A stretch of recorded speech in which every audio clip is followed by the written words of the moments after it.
Terus terang saya meragukan keseriusan para mahasiswa memperjuangkan demokrasi.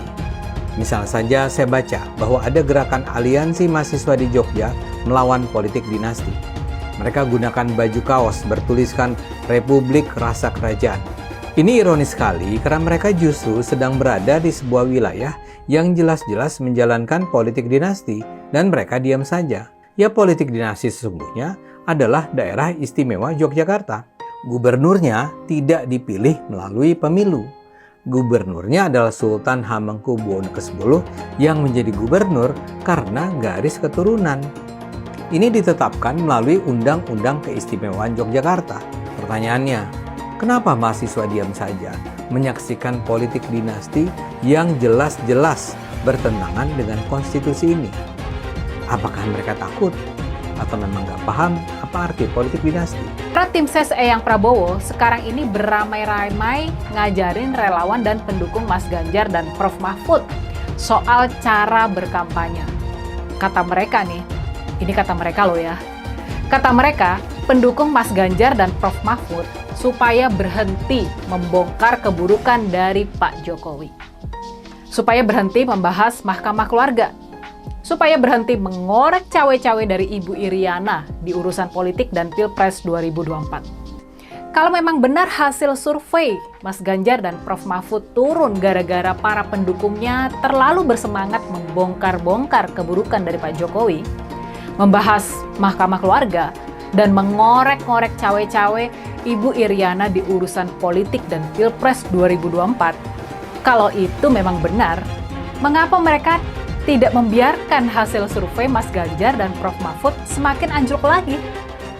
Mengapa mereka jadi sibuk sendiri memberikan saran supaya kita berhenti membongkar keburukan dari Pak Jokowi, supaya berhenti membahas soal Mahkamah Keluarga, supaya berhenti mengorek cawe-cawe dari Ibu Iriana di urusan politik dan Pilpres 2024? Kita patut curiga.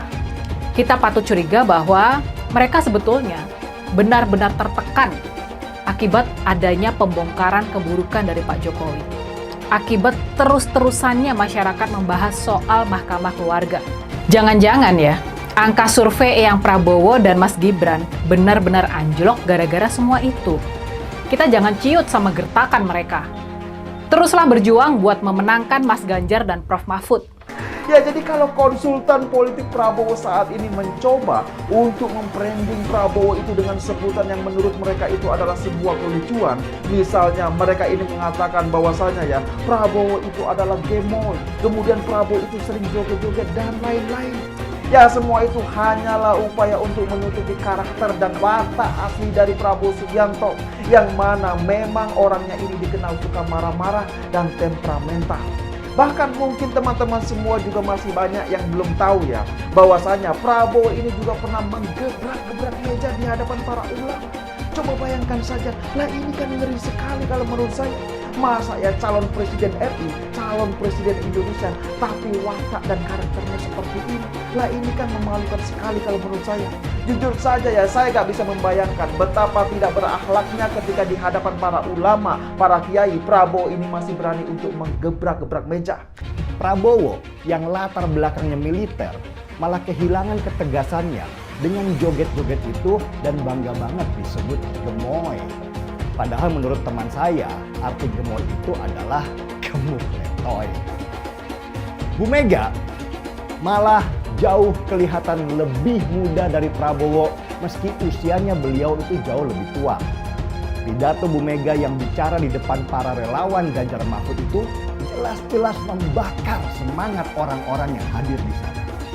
Ketika Bu Megawati menemukan tanda-tanda bahwa Neo, Orde Baru akan bangkit lagi, dia keluar dari kandang bantengnya dan mulai memimpin perlawanan. Tanda-tanda bangkitnya Orde Baru, rezim yang dulu dilawan oleh Bu Mega, mulai terlihat ketika pemerintahan yang sekarang memakai cara-cara yang sama dalam membungkam demokrasi. Tanda-tandanya itu mirip banget, seperti pengerahan alat negara, merusak Mahkamah Konstitusi, dan menggunakan hukum sebagai alat untuk menyandera banyak tokoh politik dan banyak pejabat. Bangkitnya Orde Baru itu sangat berbahaya. Orde Baru itu punya prinsip pembungkaman demokrasi, karena demokrasi itu menghalangi absolute power.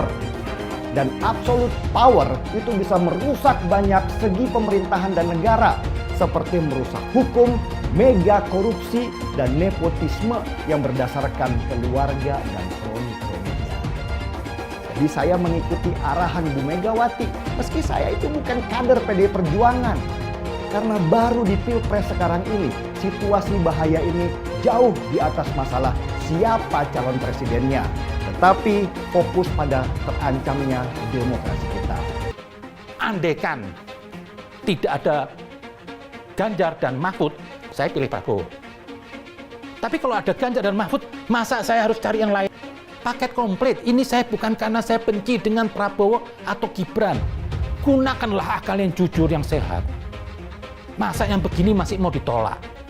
Tapi kalau begini, saya bingung. Saya ini Jokower. Jujur saya ini bingung ini hari. Kenapa negeri jadi begini? Jangan maaf loh. Karena ini Gibran anak presiden, terus kita anggap Gibran ini Jokowi. Ya jauh dong. Ilmu tuh nggak bisa diwariskan. Ini kalau terjadi sesuatu pilpres nanti, apa nggak saya khawatir? Ini pilpres yang terburuk mungkin. Kenapa? Ada bau-bau melanggar konstitusi. Saya nggak ingin selama hidup saya itu saya berpihak kepada yang tidak benar. Saya lebih senang bersama orang yang kalah. Semoga Anda semua tolong gunakan pikiran Anda dalam memilih pemimpin. Kalau saya melihat secara jujur saya harus menggunakan akal sehat, bukan karena saya kebencian dengan Prabowo atau Pak Gibran atau yang lain. Ini demi negara, saya harus katakan, tidak ada alasan saya untuk menolak Pak Mahfud dan Pak Ganjar memimpin negeri ini. Kalau itu di situ ada 3 calon.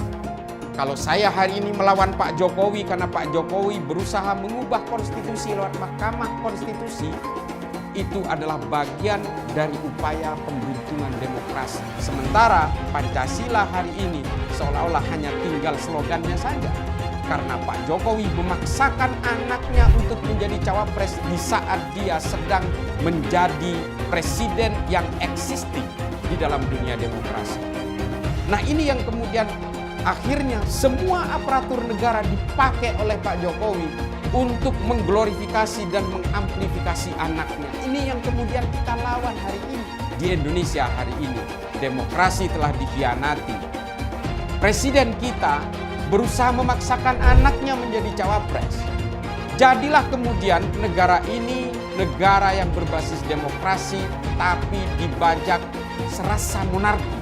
Ini yang membuat kami kemudian merasa sakit hati kepada kelompok-kelompok yang hari ini berusaha mengerdilkan demokrasi. Untuk milih calon presiden itu selalu ingat omongannya Jokowi.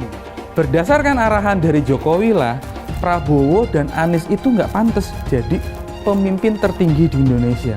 Ganjar nggak takut dengan kaum radikal dan berani ngelawan gerombolan intoleran yang terbukti nggak suka dengan Pancasila. Langsung dipecat.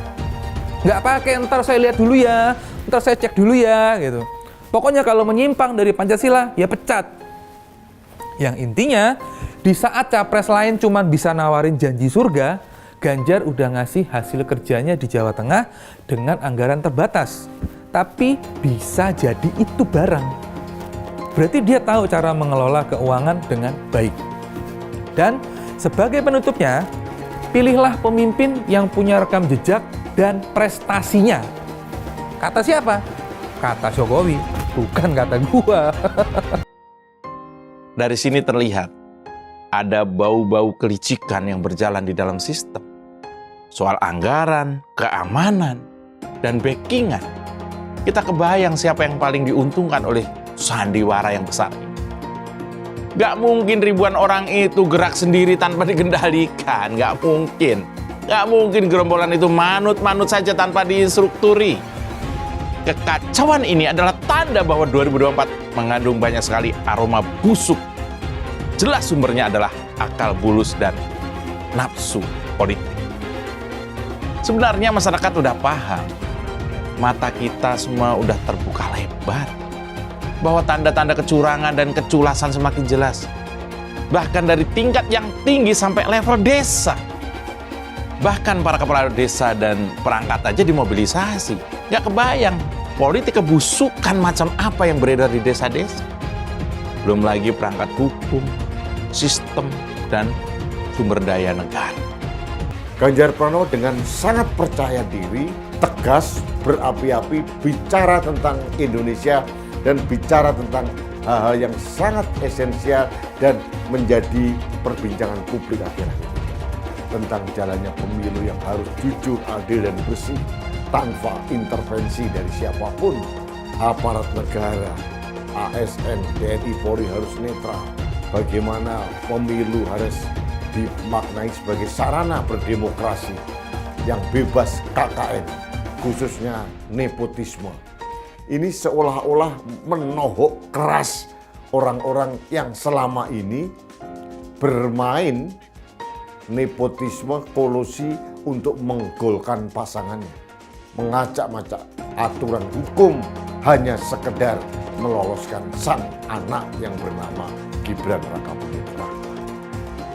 Nah, kalau kita bicara kolusi dan nepotisme, jelas terkonfirmasi dari hasil Majelis Kehormatan Mahkamah Konstitusi bahwa si Paman Usman atau Ketua MK waktu itu dianggap melakukan pelanggaran berat sehingga meloloskan sang keponakan Gibran Rakabuming Raka menjadi calon wakil presiden.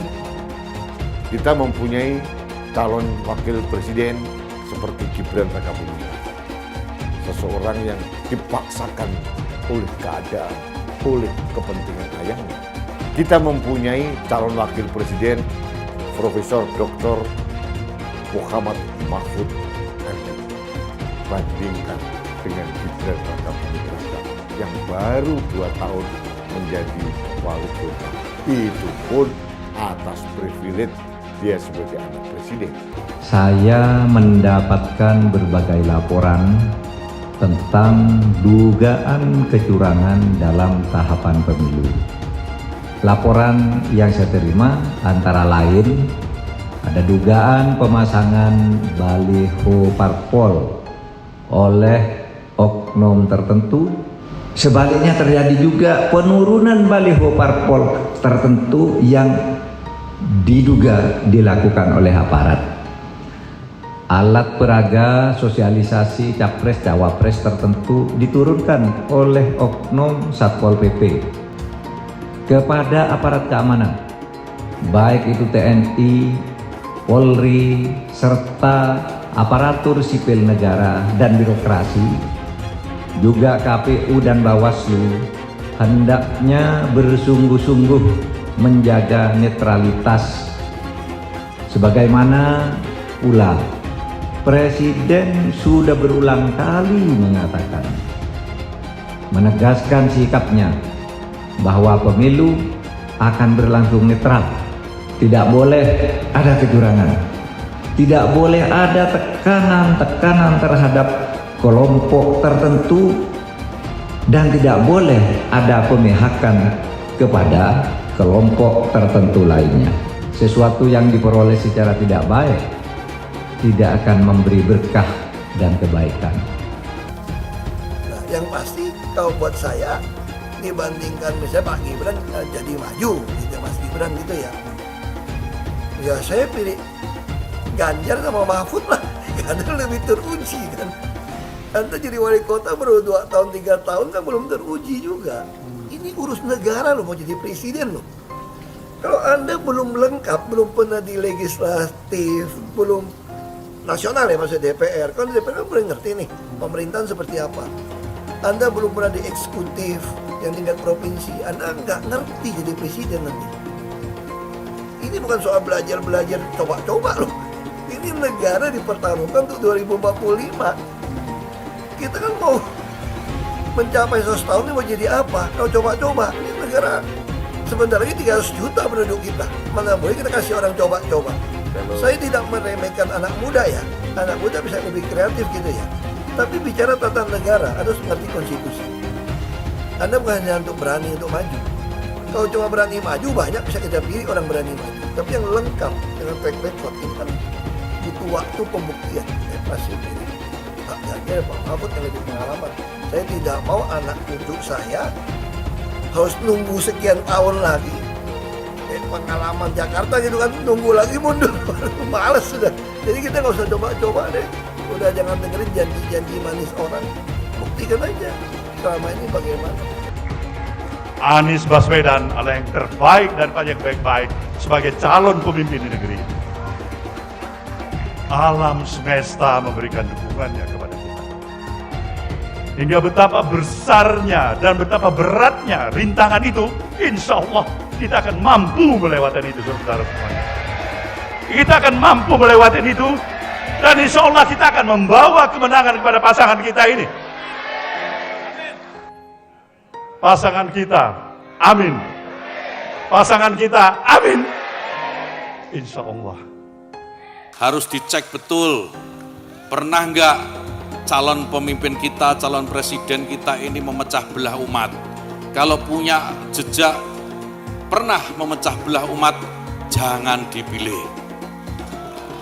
Kita lihat apakah pemimpin kita, calon pemimpin kita ini ya pernah menggunakan agama sebagai alat untuk memenangkan kepentingannya atau tidak. Kalau agama diperalat untuk merebut kekuasaan, jangan dipilih. Sekali lagi, kalau ada calon pemimpin yang punya rekam jejak memperalat agama untuk kepentingan politiknya, jangan dipilih. Kalau kalian pendukung saya, haram hukumnya membawa isu sara. Haram hukum.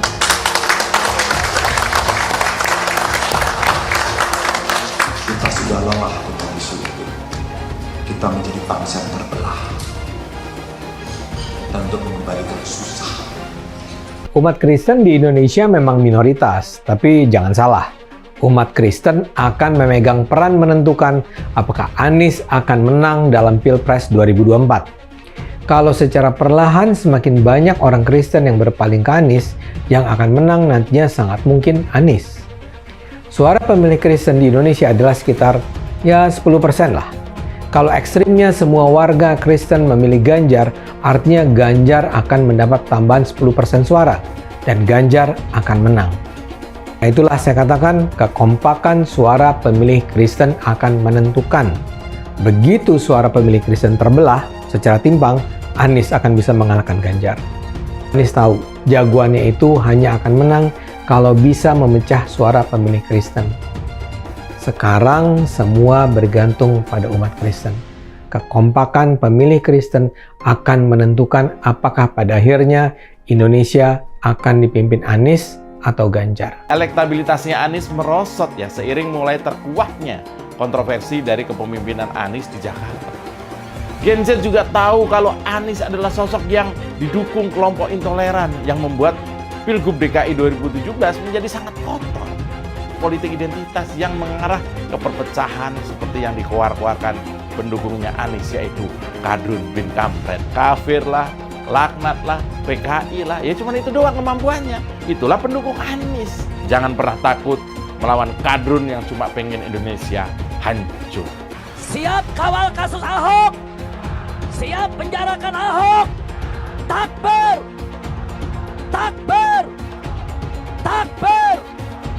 Siap kawal kasus Ahok. Siap. Siap kawal kasus Ahok. Siap. Betul. Betul. Tangkap, tangkap, tangkap si Ahok. Tangkap si Ahok sekarang juga. Tangkap, tangkap, tangkap si Ahok. Tangkap si Ahok sekarang juga. Takbir. Allahu Akbar. Takbir. Allahu Akbar. Tangkap, tangkap, tangkap si Ahok. Tangkap si Ahok sekarang juga. Tangkap, tangkap. Tangkap si Ahok sekarang juga. Lagi. Penjajahan di depan mata itu di Jakarta. Kita semua pribumi ditindas dan dikalahkan. Kini telah merdeka. Kini saatnya kita menjadi tuan rumah di negeri sendiri. Anies, ibunya Arab, bapaknya Arab, kakeknya Arab. Mas Anies nikah dengan keturunan Arab. Menantu Mas Anies, anak Mas Anies nikahnya dengan Arab lagi. Jadi Mas Anies kalau merepresentasikan Indonesia agak kurang keindonesiaannya. Mungkin 3% Indonesia aja yang bisa direpresentasikan oleh Mas Anies. Nasdem mengingatkan rakyat bahwa Anies kurang mewakili Indonesia karena dia Arab. Apakah ini rasis? Menurut saya tidak. Menurut saya justru ini nasionalis. Seperti di Pilkada DKI dulu, mereka juga ketol ingatkan warga DKI bahwa Ahok itu Cina. Lihat, Cinanya Ahok selalu dibawa-bawa. Bahkan sampai terang-terangan ajak ganyang bantai Cina. Jadi sah-sah aja kalau Hasan Nasbi bilang Anies itu kurang mewakili Indonesia karena dia Arab. Lah, mereka juga dulu begitu. Kalau Cina dianggap bukan pribumi, sementara Arab dianggap pribumi, itu baru namanya rasis. Rasis biadab itu. Kalau Cina bukan pribumi, Arab juga bukan. Hasan Nasbi cuma mengingatkan, pilih presiden yang pribumi saja. Saya bilang, Nis, ente nggak bisa jadi presiden. Kenapa? Karena presiden adalah orang Indonesia asli, saya bilang. DKI yang kita harapkan, Anies Baswedan yang begitu jelas Islamnya. 4 tahun 8 bulan jadi gubernur. Mana peraturan pergub saja yang melarang migrasi? Mana perda Islam apalagi? Yang akhirnya tidak berani juga menegakkan hukum Islam. Banjir tetap banjir, macet tetap macet, kriminalitas Jakarta. Anda tahu, 2 menit sekali terjadi pencurian. Sekarang orang sedang euforia, dia mau dicapreskan. Bagaimana umat terjebak lagi, bodoh lagi, masuk lagi. Kalau misalnya memang Anies itu mau maju dan dia tekad mau menegakkan hukum Islam dan menyatakan perlawanan, saya penuh. Tapi dia tidak lakukan itu. Tahu nggak, sumur resapan yang ngabisin anggaran beratus miliar itu meresap air agar masuk ke dalam bumi sesuai dengan sunatullah. Tetapi ternyata sumur ini tidak meresap air, malah airnya itu menggenang di sumur-sumur itu. Sumur resapan itu sekarang harus disiapin pompa untuk menguras air di sumur resapan. Kalaupun dia harus makan babi sepanjang jadi presiden, mungkin akan dilakukan. Jangan sampai Indonesia jatuh ke tangan pembohong. Jangan sampai Indonesia jatuh ke tangan Anies Baswedan. Jangan hanya konsentrasi pada pembangunan benda-benda mati yang indah difoto dan bisa ditunjukkan dalam 5 tahun hasilnya. Kalau kita mau menilai sebuah janji, maka lihat janjinya atau lihat kenyataannya. Dulu janjinya apa ya? Dan ini aneh, betul-betul aneh. Ini bukan kampanye, tapi saya sampaikan sini. Di satu sisi menyiapkan jalur-jalur air untuk dikirim ke laut, di sisi lain di lautnya dipasang dengan pulau reklamasi, tinggal tunggu waktu jadi rob, air balik. Dan ini melawan sunatullah. Kenapa? Air itu turun dari langit ke bumi, bukan ke laut. Harusnya dimasukkan ke dalam bumi, masukkan tanah. Di seluruh dunia air jatuh itu dimasukkan ke tanah, bukan dialirkan pakai gorong-gorong raksasa ke laut. Jakarta telah mengambil keputusan yang fatal. Bukan banjir, itu memang parkir air. Bukan banjir, itu memang parkir air. Masyarakat berkeliling dengan membawa toa untuk memberitahu semuanya, termasuk sirine. DKI Bond 82 miliar. Apa alat transportasi yang dimiliki oleh hampir setiap orang? Alat transportasi yang dimiliki semua orang adalah kaki. Saya mensyukuri kenapa kalah, kenapa ditahan. Saya bersyukur atas itu semua. Saya coba bayangkan ya, kalau seandainya waktu itu kita menang gitu ya, hari ini belum tentu kita bisa nikmati seperti ini. Kita bersyukur 5 tahun Tuhan izinkan kasih ke orang yang pintar ngomong untuk kerja. Coba kalau kita bayangkan gitu ya, kalau kemarin saya masih jadi gubernur, ini saya udah turun ini. Tapi yang pintar ngomong itu dikira orang hebat kan? Ini lebih berbahaya tahun 2024. Langsung ketahuan karakternya. Langsung ketahuan itu. Di saya juga ada kutipan Pak di kamar saya Pak. Tulisannya, Jakarta telah mengambil keputusan yang fatal. Gus Dur itu buta mata juga buta hati. Pancasila Soekarno, ketuhanan ada di pantat. Anak Tuhan dari mana? Kalau Yesus anak Tuhan, bidangnya siapa? Besok di seluruh wilayah Indonesia akan katakan dan Iblis hanya menggoda orang yang beriman. Makanya jarang-jarang orang kafir kerasukan setan. Yang kerasukan setan itu orang baik-baik. Jarang, saya belum pernah nengok Cina kerasukan setan. Pernahkah Ahok itu kerasukan setan? Enggak, setannya juga. Karena sesama setan dilarang saling menggoda. Karena di salib itu ada jin kafir. Karena di salib itu ada jin kafir. Karena di salib itu ada jin kafir. Haleluya. Kepalanya ke kiri apa ke kanan? Kepalanya ke kiri apa ke kanan? Tetap percaya salib itu lambang mulia, bukan jin. Kok ketawa? Aku nggak nyindir siapa-siapa loh. Kalau Anda tanya saya jadi presiden, saya hari ini jadi presiden juga saya tahu apa yang saya mesti kerjakan. Karena saya udah kenyang dari DPRD tingkat 2, dari pengusaha, DPRD tingkat 2, bupati. Bupati itu paling kerja benar, paling ngerti tuh soal daerah seperti apa. Sampai hari ini portofolio saya lengkap sampai ke BUMN. Saya pernah legislatif, pernah eksekutif, tapi nggak usah andai-andai gitu kan. Tapi kalau saya hari ini jadi saya tahu apa yang saya mesti kerjakan. Ya Anda nggak usah khawatir. Kita nggak bisa hindari ada orang memanfaatkan soal SARA untuk kampanye, apalagi untuk menjatuhkan kita yang dikategorikan sebagai minoritas. Tapi bagi saya, ketika kita ada turun ke masyarakat, masyarakat juga bisa membaca, bisa merasakan mana yang tulus, mana yang tidak. Jadi ada guyonan gini dari teman-teman saya, bahwa saya itu bukan cuma double minoritas, tapi triple. Artinya apa? Udah turunan Tionghoa, Kristen, dan katanya terlalu jujur di pemerintahan. Jadi itu nggak disukain. Ini triple katanya. Relawan Anies yang mayoritas mengasuh khilafah, seperti kadrun FPI dan HTI, ingin melengsarkan Pak Jokowi. Dengan menggunakan politik identitas, relawan Anies akan menggulingkan Jokowi. Tapi pendukung Anies lupa bahwa 82% penduduk Indonesia suka dengan kinerja Pak Jokowi. Ingat, di belakang Anies ada ormas pengasuh khilafah, seperti FPI, HTI, PA212. Saya yakin sebentar lagi karma Ahok akan mengejar Anies Baswedan. Kenapa abis Ganjar nyamperin ke satu wilayah, besokannya Jokowi ikut-ikutan juga ngintilin ke sana? Gimana? Baru pada nyadar kan?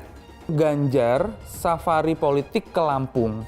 Dari mulai ngasih kuliah umum di Universitas Bandar Lampung, terus lanjut ketemu nelayan di Lempasing sampai ngobrol di Wisma Keuskupan Tanjung Karang.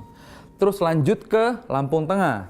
Jokowi ngintilin juga ke Lampung dengan modus bagiin bansos di pasar Rumbia Lampung. Lucu kan? Masa seorang presiden sampai harus jadi followernya calon presiden? Tapi itu faktanya. Sebenarnya masih ada banyak lagi. Coba aja lu ketik di Google dengan keyword Ganjar ngunjungi atau Ganjar kunjungi gitu. Nah, di situ ntar kan keluar tuh Ganjar kemana aja. Terus lu catetin tanggalnya. Habis itu lu ketik ulang Jokowi kunjungi. Nah, lihat lagi itu tanggalannya. Terus catet dan compare dengan tanggalannya Ganjar nyamper ke sana. Bentar, masih ada lagi. Ganjar ke Papua untuk deklarasi relawan sekaligus hadir di sana untuk menyerap aspirasi masyarakat. Khususnya di bidang pendidikan untuk anak-anak di Papua. Jokowi juga ke Papua dengan modus yang sama, yaitu ngebagiin bansos untuk masyarakat di sekitarnya. Ini tuh lucu banget. Minimal itu 1-2 hari setelahnya Jokowi ikut-ikutan ke sana juga. Lucu kan? Kalau pas balihonya Ganjar diturunin, alasannya Satpol PP itu karena belum masa kampanye. Terus ada lagi yang bilang dipasang di tempat yang bukan semestinya. Nah, di tempat yang sama, di tempat balihonya Ganjar Mahfud yang diturunin itulah dipasang balihonya Prabowo Gibran. Waktu Jokowi ke sana. Kotor banget gak tuh mainnya? Apakah kelucuannya cukup sampai di situ? Kagak. Pas Ganjar mau ke Papua, semua spanduk dan balihonya diancur-ancurin. Pokoknya nggak boleh ada baliho Ganjar Mahfud sama sekali. Giliran Jokowi ke sana, dari ujung ke ujung, isinya semua spanduk dan balihonya Prabowo Gibran doang. Sampai orang pada nek ngeliatnya tuh. Dan nggak ada yang nurunin. Lagian ya, ini gue bicara logika aja. Kalau emang ngakunya hasil survei Prabowo itu tinggi, ngapain harus copotin balihonya Ganjar? Apalagi sampai harus ngintilin Ganjar kemana-mana. Kalau emang beneran hasil survei Prabowo itu tinggi. Lain ceritanya kalau ternyata hasil survei yang sebenarnya itu kalah. Makanya dipakai cara-cara intimidasi ke lawan politiknya. Yang berarti hasil surveinya itu bohongan. Semua pasukan lu mah santai, nggak ada yang panik, dan nggak perlu rusuh. Sampai Anies dan pasukannya juga diintimidasi. Itu kalau beneran hasil surveinya Prabowo Gibran tuh menang. Kalau kata si Pisang sih, jangan kayak gitu. Kita harus bikin pilpres ini damai, santuy, dan gemoy. Gimana mau santuy kalau semua kepala desa se-Indonesia dikumpulin dan diajak untuk ngedukung Prabowo? Kepala desa itu jabatan publik dan seharusnya nggak boleh ikut-ikutan berpolitik. Itu udah ada undang-undangnya. Berarti bener dong apa yang lo omongin masalah Jokowi pakai semua sumber dayanya sebagai presiden untuk menangin anaknya. Ya, gue cuma bisa bilang ke mereka, gua udah ngasih tahu lu berkali-kali. Lu gak ngelihat gua. Gua bertahun-tahun bikin video mengcounter semua fitnahan terhadap Jokowi. Itu karena gua berjuang untuk Indonesia supaya cepat maju. Niatnya itu biar Presiden Jokowi fokus kerja. Urusan sampah biar kita yang beresin. Lu, maksudnya lu ini adalah si Pisang gitu. Lu dan keluarga lu dan bapak lu aja udah menyalahgunakan wewenang sebagai penguasa. Terus rakyat yang ngarepin pemilu berjalan jujur dan adil, masa disuruh diem aja ngelihat undang-undang ditabrak demi menangin anak tercintanya? Emang ini negara punya nenek moyang lu? Yang bisa seenak lu tabrak cuma demi kepuasan nafsu birahi untuk berkuasa? Ya jadi di situ tuh sebenarnya ada dilema. Gua harus milih antara Indonesia atau Jokowi. Itu berat banget menerima kenyataan itu. Putus cinta mah nggak ada apa-apanya lah. Karena itu gua gimana ya, lagi menata hati dan berusaha menerima kenyataan kalau ternyata orang yang dari dulu gue belain itu udah berubah. Gue udah move on dan mau jalan lagi untuk ngawal Indonesia supaya dipimpin sama orang yang bener. Yang rekam jejaknya jelas, yang prestasinya bisa dibanggain. Bukan makhluk aneh yang bisanya cuma joget-joget kayak begini nih, kayak Sarimin pergi ke pasar. Nah, loh kan. Orang yang dulu taunya kerja, sekarang jadi berubah kuasa.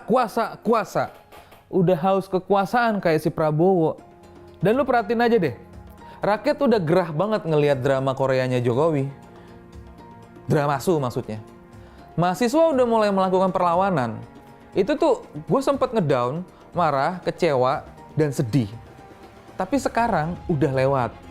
Semakin dekat Pilpres, relawan Anies semakin beringas dan Anies semakin galau. Dengan menggunakan politik identitas, relawan Anies akan menggulingkan Jokowi.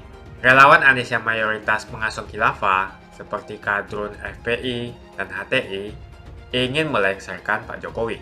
Tapi pendukung Anies lupa bahwa 82% penduduk Indonesia suka dengan kinerja Pak Jokowi. Saya pikir kalau terjadi baku hantam, maka ada 82% yang akan menghajar kadrun pengasuh khilafah itu. Kalau melihat perkembangan koalisi politik yang paling agresif memperluas basis kerjasama yang sudah konkret adalah koalisi Ganjar.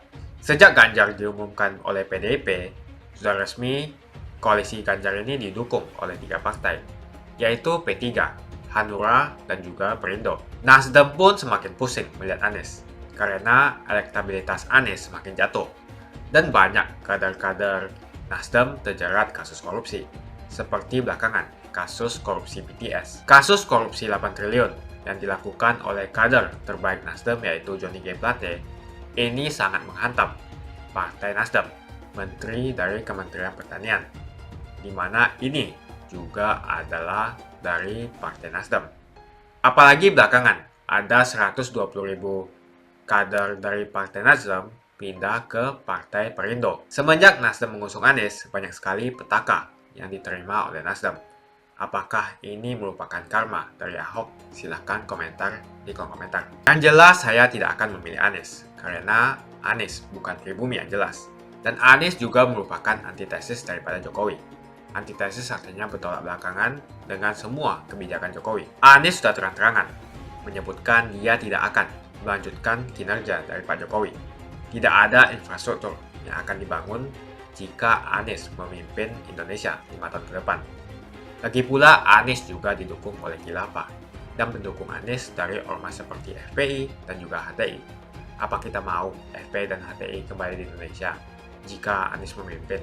Anies adalah bapak politik identitas yang menghalalkan segala cara untuk menggapai kekuasaan, termasuk menggunakan politik identitas berbasis agama. Kita lihat di kasus Ahok. Kita sudah bisa melihat kinerja Anies selama 5 tahun di Jakarta. Dan ini merupakan rekam jejak Anies Baswedan.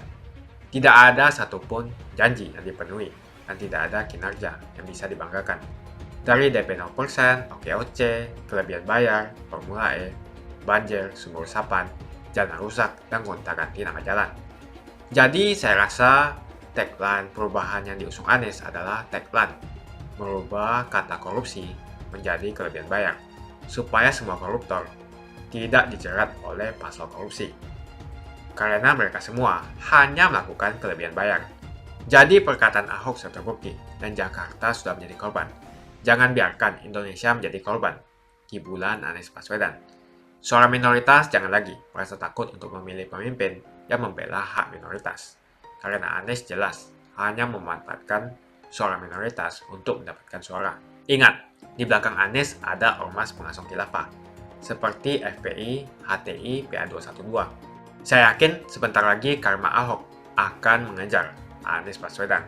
Begitu saja opini saya hari ini. Tuliskan opini kalian tentang Anies Baswedan di kolom komentar.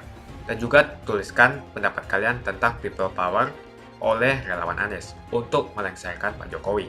Tuliskan pendapat kalian. Jika kalian siap untuk melawan people power yang digaungkan oleh relawan Anies, ayo tuliskan lawan people power di kolom komentar. Pastikan Anda semua like video ini dan bagikan video ini ke teman dan family Anda supaya mereka semua mengetahui tentang informasi ini. Tekan tombol subscribe dan bunyikan lonceng notifikasi supaya kamu tidak ketinggalan